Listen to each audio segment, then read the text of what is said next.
ఆ పిల్ల స్కూల్కి పోతుంది, 10th క్లాస్ చదువుతుంది. 10th చదువుతా ఉన్నా కూడా అప్పుడప్పుడు పనికి పోతుంది లీవుల్లో. ఈ పాపకి మొన్న పోయినాము 9వ నెల అని చెప్పినారు చిత్తూరులో. అందుకు హెచ్ఎం సారు, ఎస్ఐ సారు వాళ్ళంతా వచ్చి ఎంక్వైరీ చేసుకొని పోయినారు. రూట్లో కూడా చాలా మంది పిల్లోళ్ళు ఇట్లా ర్యాగింగ్ చేసినట్లు తిరుగుతున్నారంట. అది చూసుకోవాలా పోలీసు వారు వాళ్ళు కూడా మేము రిక్వెస్ట్ చేసుకుంటున్నాము. ఈ బిడ్డ కాదు ఇంకో బిడ్డ పోవాలని ఇదిగా ఉంటే వాళ్ళు ఇచ్చేస్తారు. ఖచ్చితంగా ఈ బిడ్డకి జరిగే అన్యాయం ఇంకో బిడ్డకి జరగకనే చూసుకోవాలని మా ఆలోచన.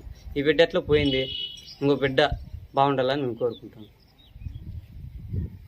నా పేరు విజయ్ కుమార్, జట్టు హై స్కూల్ పెద్దలకోట హెడ్ మాస్టర్. నేను మా పాఠశాలలో ఒక దురదృష్టకరమైన సంఘటన జరిగింది. 10th క్లాస్ చదివే ఒక అమ్మాయి నిన్న చనిపోవడం జరిగింది ప్రెగ్నెన్సీ విషయంలో.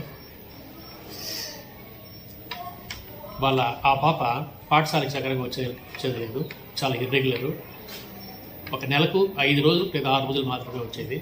అది కూడా బలవంతంగా ఈ మహిళా పోలీసులు, అంగన్వాడీలు వీళ్ళు చెప్పి బలవంతంగా పంపించడం జరిగింది. కారణం ఏమంటే వాళ్ళు చాలా పూరు, వాళ్ళ అమ్మకి హెల్త్ బాగలేదు, వాళ్ళ నాన్న పట్టించుకోడు డ్రింకు. కాబట్టి ఈ పాప పాలు పిండి అమ్మి ఆ డబ్బుతోనే జీవనం గడుస్తుంది. కాబట్టి పాఠశాలకు రావడం చాలా కష్టము.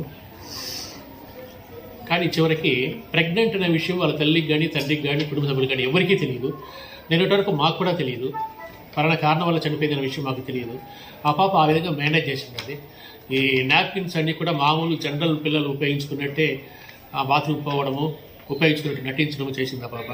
అదేవిధంగా వేసుకునే డ్రెస్ కూడా చాలా వదులు డ్రెస్సులు వేసుకోవడం వలన ఎవరికి ఆ పైన సస్పెక్షన్ లేకుండా పోయింది. ఏమాత్రం అనుమానం లేదు. కాబట్టి ఇది చాలా బాధాకరమైన విషయం ఇది.